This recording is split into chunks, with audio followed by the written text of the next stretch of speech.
2023ஆம் ஆண்டு நவம்பர் 19ஆம் தேதி India Australia இடையே இதே மைதானத்தில் தான் 50 ஓவர் உலகக்கோப்பை போட்டிக்கான இறுதிப் போட்டி நடைபெற்றது. அந்த தொடரில் ஒரு போட்டியில் கூட தோல்வி அடையாத இந்திய அணி இறுதிப் போட்டியில் ஆஸ்திரேலியாவிடம் தோல்வி அடைந்து உலகக்கோப்பையை வெல்லும் அந்த வாய்ப்பை நழுவ விட்டது.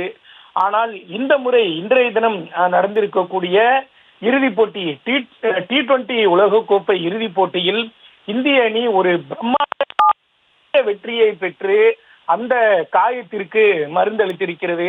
அது மட்டுமில்லாமல் அகமதாபாத் மைதானம் இந்திய அணிக்கு ராசி கிடையாது என பல்வேறு விமர்சனங்கள் முன்வைக்கப்பட்டன. குறிப்பாக இன்றைய தினம் கூட ஒரு புகைப்படம் மிக வைரலாகி வந்தது. அதாவது இன்றைய தினமும் இந்திய அணி இந்த மைதானத்தில் தோல்வியடைந்தால் இந்த மைதானத்தை மூடிவிடுங்கள் என்ற ஒரு புகைப்படம் எல்லாம் வைரலாகி வந்தது. ஆனால் வீரர்களினுடைய திறமை, ஆட்டத்திறன் முறையாக இருந்தால் வெற்றி பெறலாம் என்று அந்த விமர்சனங்களுக்கெல்லாம் முற்றுப்புள்ளி வைக்கக்கூடிய வகையில் இந்திய அணி இன்றைய தினம் மிக ஒரு பெரிய வெற்றியை பெற்றிருக்கிறது. கிட்டத்தட்ட 90 ரன்கள் வித்தியாசத்தில் இந்திய அணி வெற்றி பெற்றிருக்கிறது. டாஸ் வென்ற நியூசிலாந்து அணி முதலில் இந்திய அணியை பேட்டிங் செய்ய பணித்தது. அதாவது நேரமாக ஆக பந்து வீச்சு கடினமாக இருக்கும். குறிப்பாக பனிப்பொழிவு, அதாவது டியூ ஃபேக்டர் உள்ளிட்டவை பந்து வீச்சிற்கு பாதகமாக இருக்கலாம் என்றெல்லாம் கருதி நியூசிலாந்து அணி இந்த முடிவை எடுத்ததாக தெரிகிறது. அது மட்டுமில்லாமல் இந்த ஆடுகளம் என்பது ஒரு வித்தியாசமான ஆடுகளமாகவே பார்க்கப்பட்டது. எப்படி 2023ஆம் ஆண்டு உலகக்கோப்பை இறுதிப் போட்டியில் டாஸ் வென்றவுடன் ஆஸ்திரேலியா இந்திய அணியை முதலில் பேட்டிங் செய்ய பணித்ததோ அதே போல அப்போது அந்த முடிவுக்கு பல்வேறு விமர்சனங்கள் முன்வைக்கப்பட்டன.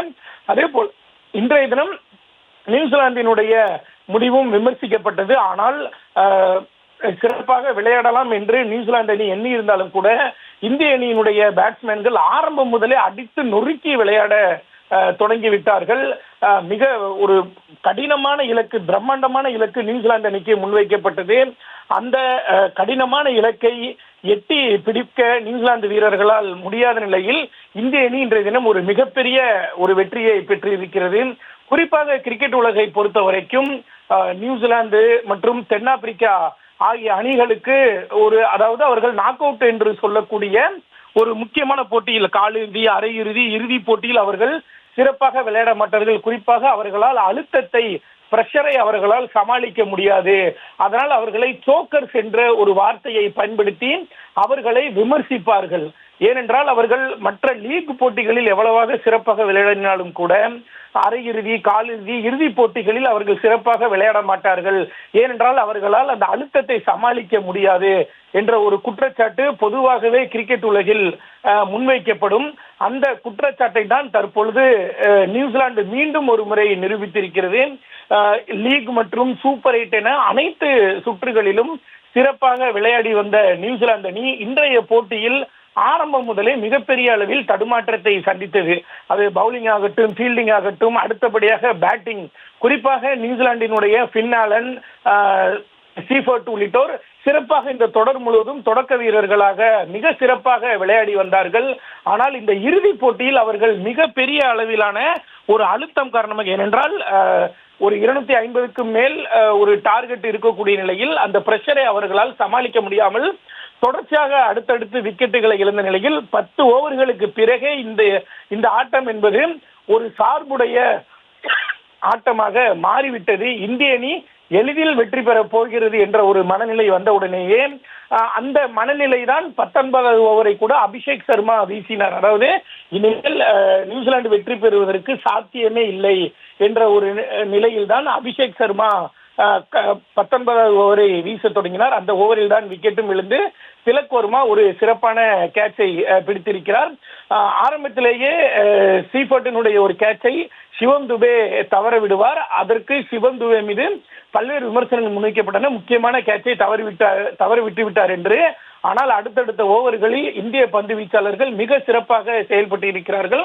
குறிப்பாக ஜஸ்பிரீத் பும்ராவினுடைய இன்றைய தினம் இந்த பந்து வீச்சு என்பது T20 உலகக்கோப்பை இறுதிப் போட்டியில் சிறந்த பந்து வீச்சாக வரலாற்றில் பதிவாகி இருக்கிறது. அதன் காரணமாக தான் அவர் இன்றைய தினம் இந்த போட்டியினுடைய ஆட்ட நாயகனாக ஜஸ்பிரீத் பும்ரா தேர்வு செய்யப்பட்டிருக்கிறார்.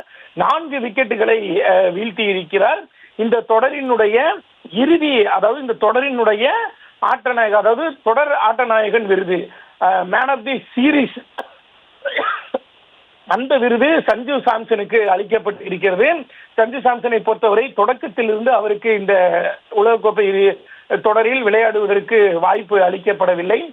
ரிங்கு சிங் தான் விளையாடி வந்தார். ரிங்கு சிங் அவரது தந்தை காலமானதால்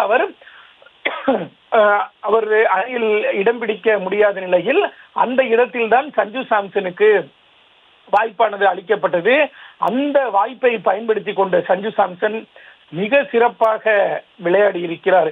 குறிப்பாக சூப்பர் 8 மேற்கிந்திய தீவுகளுக்கு எதிராக கட்டாயம் வெல்லக்கூடிய டூ ஆர் டை அந்த போட்டியில் 97 ரன்கள் எடுத்தார். அதனைத் தொடர்ந்து இறுதிப் போட்டி வரை சஞ்சு சாம்சன் சிறப்பாக விளையாடி ஒரு தொடர் ஆட்ட நாயகன் விருதை வென்றிருக்கிறார்.